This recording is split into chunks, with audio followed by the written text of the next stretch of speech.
When he stopped full-time music, he was in Crooked River Ranch as a horse trainer. Did a really excellent job at it. They kind of called him the horse whisperer because he didn't use scare tactics. He used love. So it was fairly interesting how he got some of the things he could get horses to do was fairly phenomenal, actually. He lived there with his wife, Wendy, who's a fairly neat lady.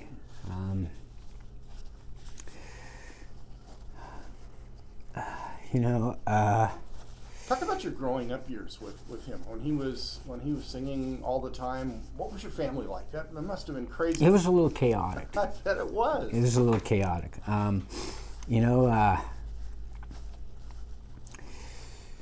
It was interesting. Dad was away a lot, of course, doing music and stuff like that. I remember, being about 5 or 6 and, fumbling around with different instruments, and he just said, you should pick one. My dad was fairly well versed in, piano, guitar. He played bass for the Kingsmen, and he could even play drums a little bit. And that was the one I picked. And it was more because I always heard him complaining about it, regardless, because rehearsals were always at the house. So, the front room was always a band rehearsal place. So, where was home? Home was in several different places. The one I remember most was off of Burnside, right around the 63rd mark in Burnside. Okay, up on Mount Tabor there? Yeah. Uh-huh.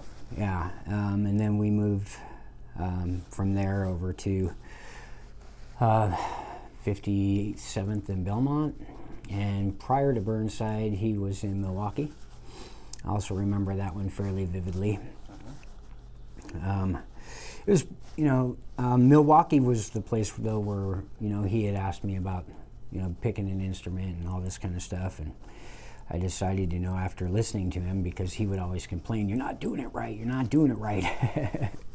And so I picked the drums, and I decided, rather than being a multi-instrument person like he was, that I would just be the best I could at it.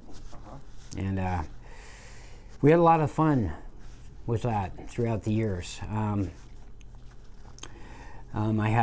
went through a few different bands myself, did some recording myself, and I'll never forget, I was playing with some friends, my friend Darren Oberg and Kyle Johnson, and we were recording in a studio in Redmond, Oregon, and our bass player Scott couldn't show up, and so Dad filled in for him, and that was the very first time, even though he'd kind of hinted at it, but that was the very first time he ever acknowledged that I was, wow, you're really good, pretty good at that.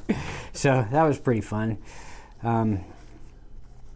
Was your dad a writer? Did he compose music? Lots of songs. Matter of fact, last year, when we knew things were getting close to the edge, he gave me all that stuff. So I have all this copyrighted material.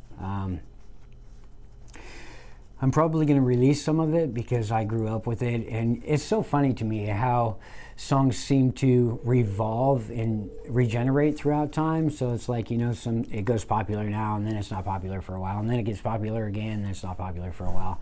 A lot of the stuff he wrote, and even that I helped compose in the late 70s, early 80s, I think is probably fairly popular now. So I'm probably going to spend some time to put an album together of all of the stuff that he did, just in memory form. I don't know how I'll probably have one of the attorneys work that out, but just something like that. So in 70 years, you must have a lot of experiences, that kind of stick out in your memory. Talk about some of the really fun times that you had as a family growing up and with your dad. And I'm sure you cherish those memories. What was something that you did as a family that was really significant to you?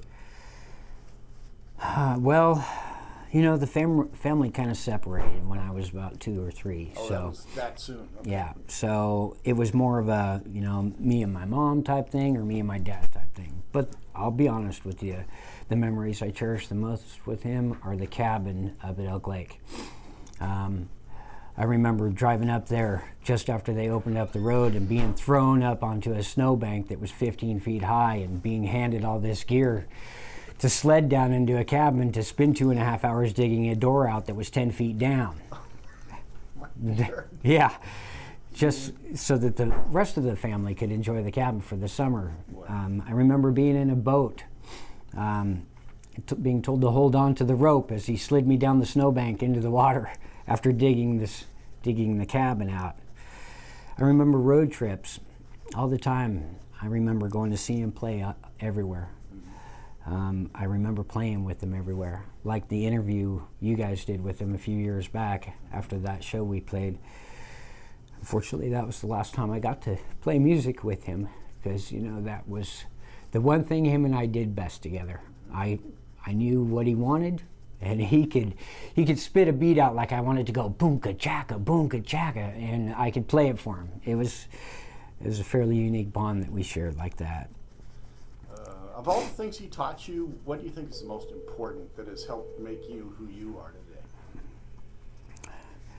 today? Probably not to give up on your dreams. You know, if you want something bad enough, go get it. You know, we both kind of struggled with our lives in a lot of the same areas, with music, and we had other issues as well.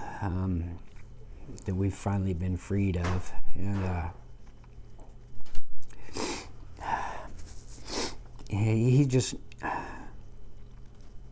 he taught me more and more towards the end of his life how important it was to love, because it was always really the fast lane. Being the son of a rock star, people may think it's really glamorous, but there's a lot of absence and there's a lot of fast lane involved. And I think one of my greatest joys was to know that he had cut back on it, that he had decided to be a horse trainer, that I could go and spend time with him and not have to work around his schedule, which could be quite frantic at times. I know that Lynn still lives in the area, the Eastman from the Kingsmen, and so I unfortunately don't know how to contact him.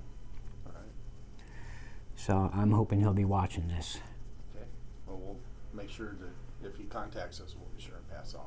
That'd be fantastic. That'd be great. Well, good. I don't think there's anything else. I know how hard this is. So It is really hard, because it's just like too new. I was trying to explain that. And I understand what you want to do for him, and I'm very appreciative of that. But no, it's right now it's just too much. We're okay. Now, Bass beat You're with a right. straight drum beat. Yep.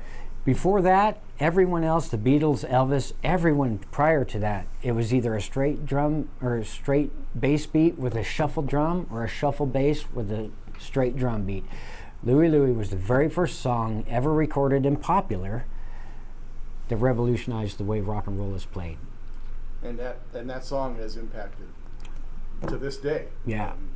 rock Millions. music. Yeah, millions of people.